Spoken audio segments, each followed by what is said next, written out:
Arithmetic sequences as linear functions. Now, this is not really new. We did this back in chapter 1. If you remember writing equations where we did y equals, this was our change, times x plus our zero number. Okay, if you remember that, that was our zero number and this was our change. And we wrote equations. Basically, for most of the ones we did, they were arithmetic sequences. What an arithmetic sequence is it has that common difference. Okay, it has a common difference. And my pen has a little delay right now, so hopefully we'll work through that. Okay, so examples. If you look at the first example, 3, 5, 7, 9, 11. What you're doing is you're adding 2 each time. That is a common difference, plus 2. Okay, the next one, 33, 29, 25, 21, 17. What is there a common difference there? Yeah, there is. Let's change. My pen's not going to work. 33 minus 4 is 29. 29 minus 4 is 25. 25 minus 4 is 21. 21 minus 4 is 17. So that's a common difference there as well.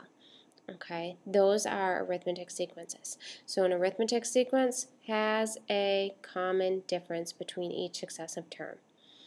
Okay, my pen's a little off. I'm not going to write it because I'm going to switch slides, but right there it has a common difference between each successive term. All right, so next. Okay, determine whether each sequence is an arithmetic sequence. If it is, find the next 3 terms. So right here. And again, an arithmetic sequence has a common difference. So from -4 to -2, what do you have to do? Add 2. From -2 to 0, we add 2. From 0 to 2, we add 2. So is that an arithmetic sequence? Yes. Find the next 3 terms. Well, 2 plus 2 is 4. 4 plus 2 is 6. 6 plus 2 is 8.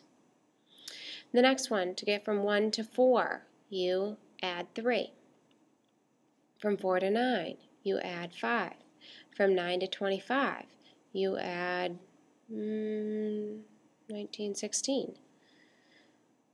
Is that a common difference? No, so this is not an arithmetic sequence. Okay, that is how you determine, is there a common difference or not? So you have a couple U-tries.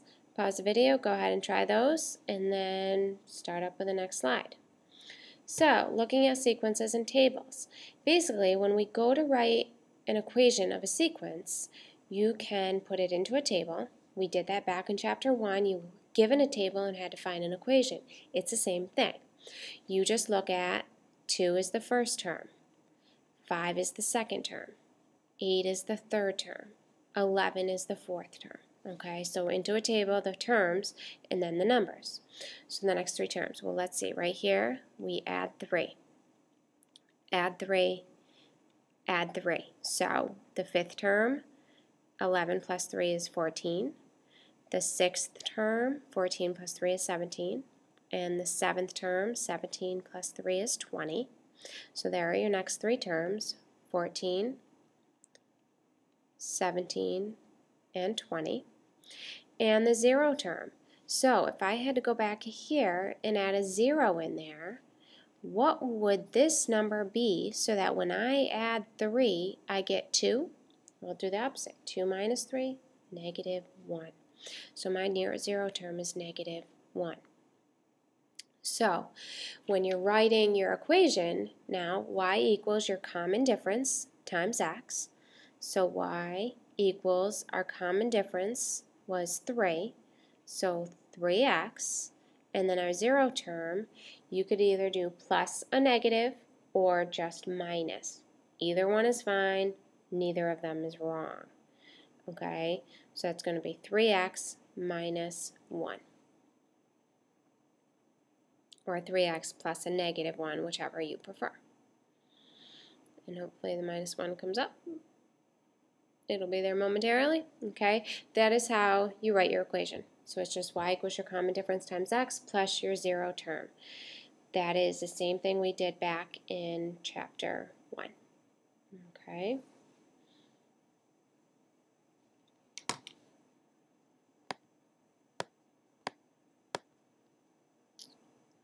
Next slide.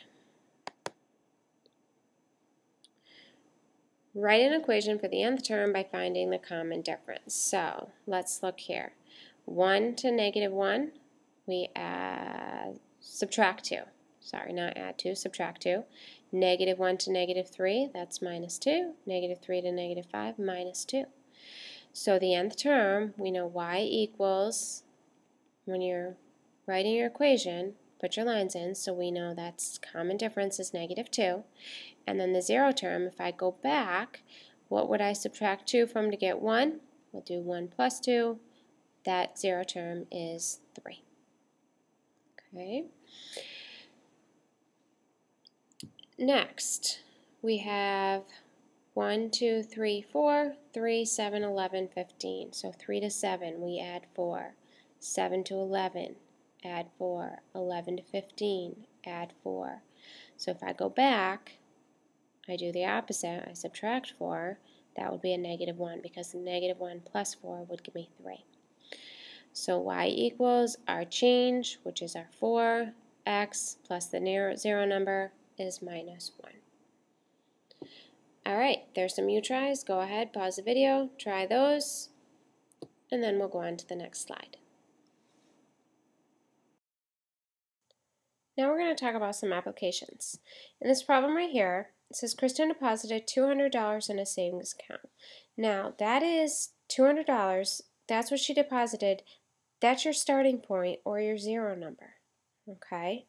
And then each week thereafter she deposits her allowance of $15 per week. So that is her change, that's what it goes up by each week. So in part A, when it says write a function to represent the total amount Kristen has deposited for any particular number of weeks after her initial deposit, you have your total, if you let t equal your total balance, t is equals your $15 per week, so 15 times, if you let w equal your number of weeks, 15 times w plus your 0 number, which is 200. Okay, so that is your equation. Part B, how much has Kristen deposited 5 weeks after her initial deposit? 5 weeks means that is w. So you simply plug that in, 15 times 5 plus 200. That is 75 plus 200 is $275. The next one, Part C. If Kristen wants to buy a $499 iPad, how many weeks until she has saved enough money? That means how many weeks until her total is $499. So you put that in for your total, and you need to solve for W. So you do that by minus 200. So now you have 299 equals 15W, and then divide by 15. When you divide 299 divided by 15, that doesn't quite go in twice. Okay, it just goes in once. If there's 15, that means you have 14 left, and then 149, that's 9. Is that right? 9 would be 5, and then 4, 13, so you're left with 14. So it's going to be plus some decimal. So 19 plus a decimal means she has to save for 20 weeks. And in 20 weeks she would have a little over what she needs. And that's how you do the word problem. Let's look at the next one is a U-try. Alright, so go ahead and try this one. Things to remember though, just read your problem. Okay, in this one you're given a table. So you can simply do the equation from the table. But back to this one, you have, she deposited $200. If you start with something, start with a certain amount, that is your 0 number. That's the number that goes here. Okay, and there you go. So go ahead, try the U-try problem, and we'll go over that tomorrow.